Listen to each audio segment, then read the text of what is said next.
नमस्कार, मैं शानवी त्रिपाठी। आप देख रहे हैं फास्ट न्यूज इंडिया।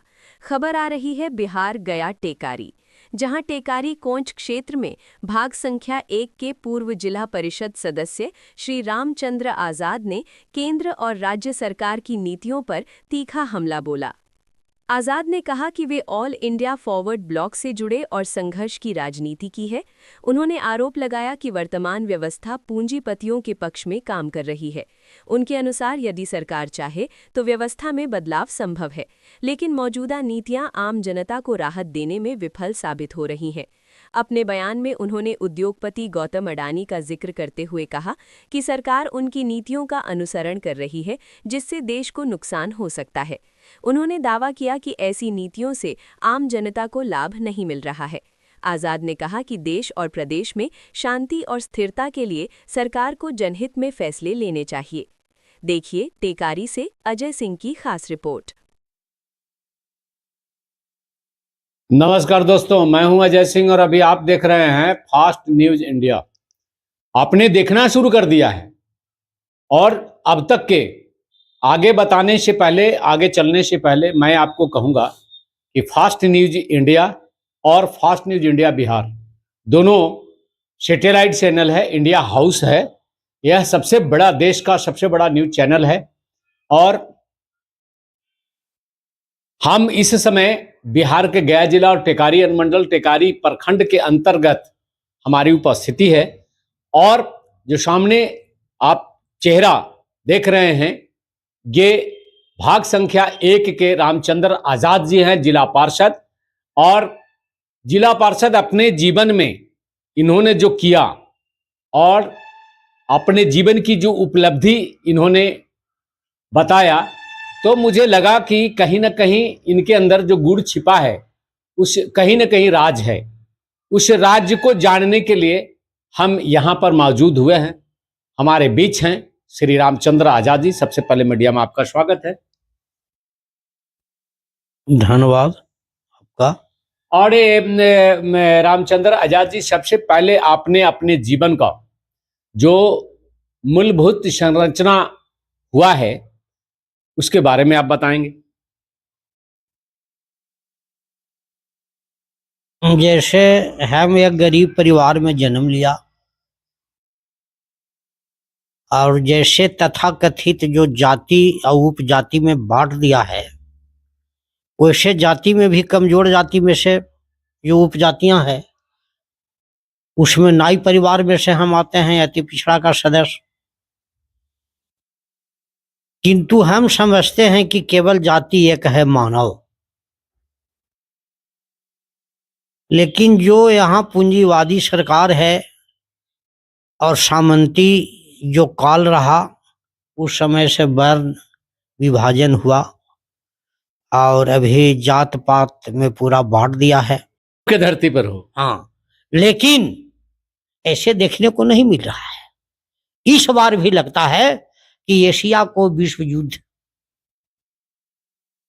का धरातल बना देगा और यहाँ का जो जनमानस है, जनता है, वह युद्ध में झोंकी जाएगी। हालांकि हम नहीं चाहते, हमारी पार्टी नहीं चाहती कि युद्ध हो।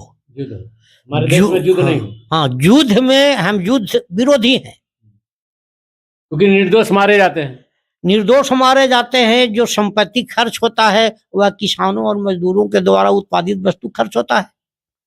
और युद्ध में जो मारा जाता है वह किसान का बेटा मारा जाएगा, मजदूर का बेटा मारा जाएगा, अल्प वेतन भोगी कर्मचारी का बेटा मारा जाएगा।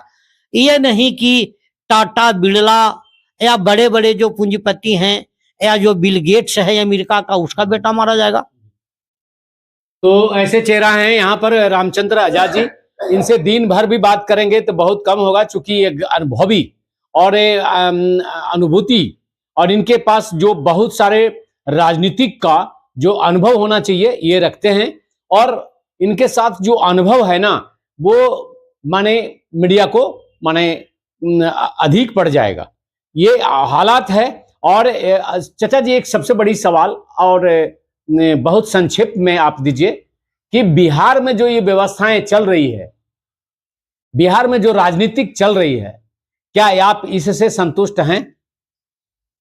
देखिए, बिहार में किसानों और मजदूरों की हित में कोई राजनीति नहीं हो रही है। राजनीति जो कर रहे हैं सत्ता और विपक्ष, ये कुर्सी के लिए कर रहे हैं, जनता के लिए नहीं कर रहे हैं। लड़ाई होनी चाहिए जनता की के लिए कि किसानों का एमएसपी चाहिए, किसानों को खेती के लिए बिजली फ्री चाहिए, किसानों और मजदूरों पर जो सरकारी कर्जा है उसको माफ चाहिए, और कम से कम जो बिजली घरों में जलता है वो गरीब लोगों को लिए 400 यूनिट बिजली फ्री चाहिए। लेकिन ऐसा हो नहीं रहा है, न कर्जा माफ हो रहा है, न एमएसपी की गारंटी मिल रही है, और न यहाँ बेरोजगारी मिट रहा है। और अब तो और एक सवाल है कि मजदूर भी आंदोलन पर उतर गए हैं। जो 4 लेबर कोड जो लाया है ये भी मजदूर विरोधी है, और जो केंद्र का सरकार है या राज्य के सरकार है, दोनों को मुंह में मुंह मिलता है। इसलिए जो यहाँ राजनीति हो रही है, चाहे सत्ता पक्ष के लोग हों या विपक्ष के लोग, ये सब कुर्सी के लिए लड़ रहे हैं, जनता के लिए तो लड़ नहीं रहे हैं। पूंजीवाद का मजबूत हथियार 3 है। एक है जातवाद, दूसरा संप्रदायवाद, और तीसरा धार्मिक उन्माद। धार्मिक उन्माद, हाँ, ये 3 हथियार मुख्य है।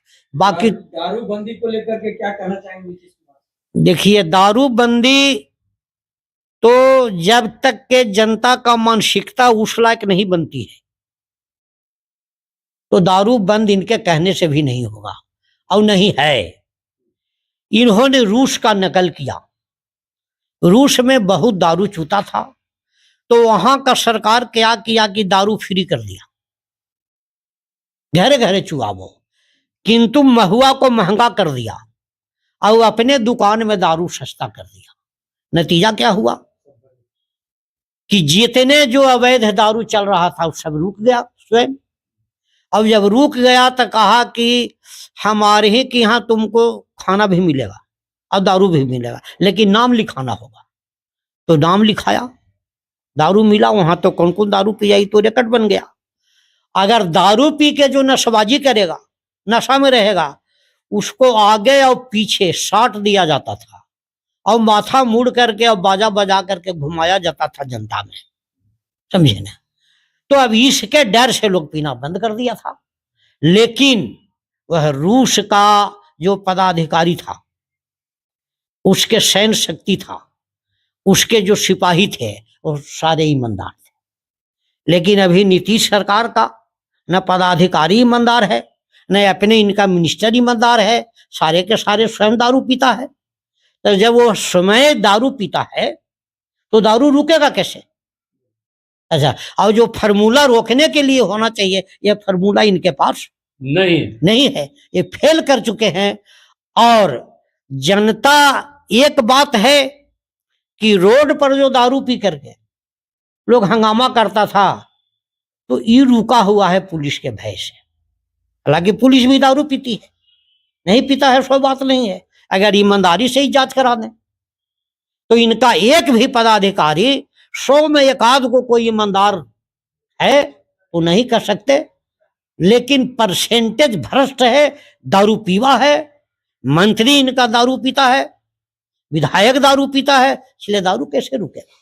इस प्रकार आप देख रहे थे कि बिहार से लेकर और ईरान तक पहुंचने वाले नेता, पहला नेता हैं श्री रामचंद्र आजाद जी। और रामचंद्र आजाद जी को बात कैसा लगा आप कमेंट बॉक्स में लिखेंगे, और ज्यादा से ज्यादा शेयर कीजिएगा ताकि इनके बताए हुए मार्ग को अपना सके और सरकार उसके लिए उसको फॉलो करे। इसी के साथ हमें स्टूडियो वापस ले चलते हैं। धन्यवाद।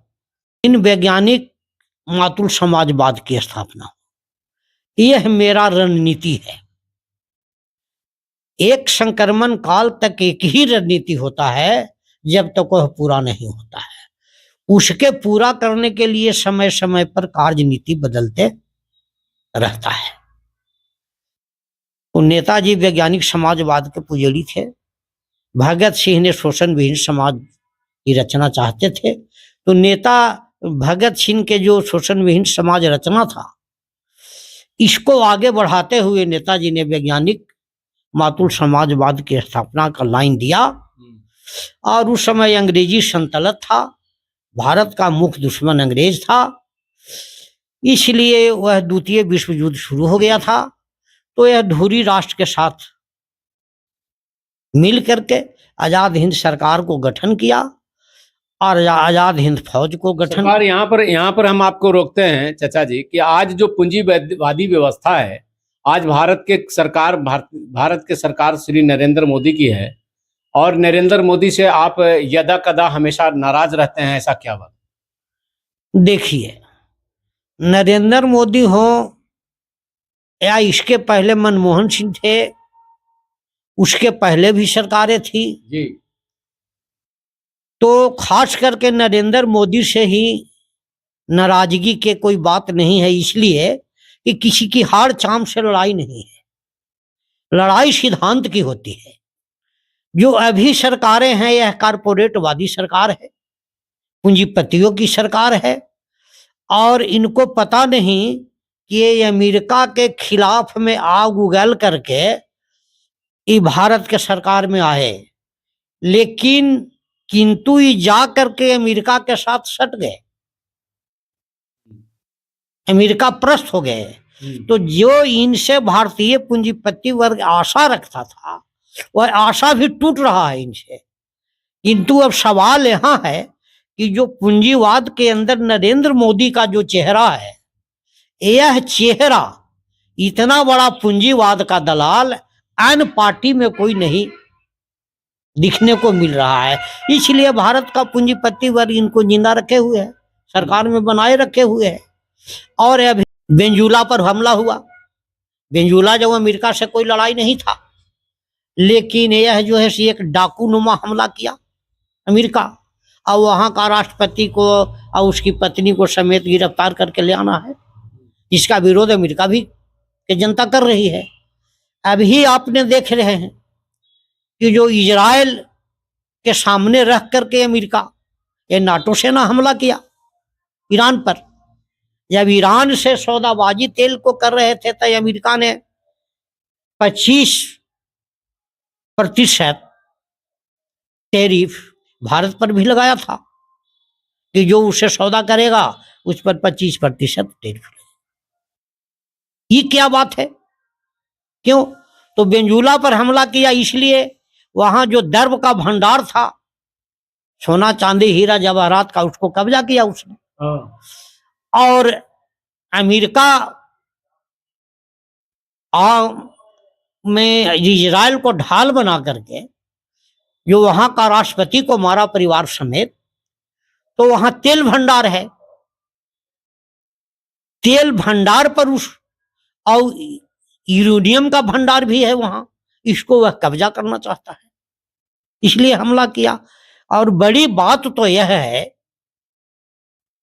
कि दो जो विश्व युद्ध हुआ वह एशिया के धरती पर हुआ। इस बार जो 48 देश करीब करीब एशिया महादेश में हैं, जिसमें शक्तिशाली देश रूस भी माना जाता है, शक्तिशाली देश चीन भी है, और एक भारत भी है। ये तीन जो देश हैं एशिया के अंदर, जनसंख्या के ख्याल से चीन और भारत अधिक है, तो फर्स्ट में चीन है, रूस है, उसके बाद भारत भी है। लेकिन यह तीन देश मिल करके भी ईरान पर जो हमला हुआ इजराइल को सामने रख करके अमेरिका ने कराया, इसको रोकने में तीनों सक्षम नहीं हुए। हालांकि चीन चाहती है, ठीक, कोरिया भी चाहता है कि इस बार एशिया के धरती पर विश्व युद्ध नहीं हो।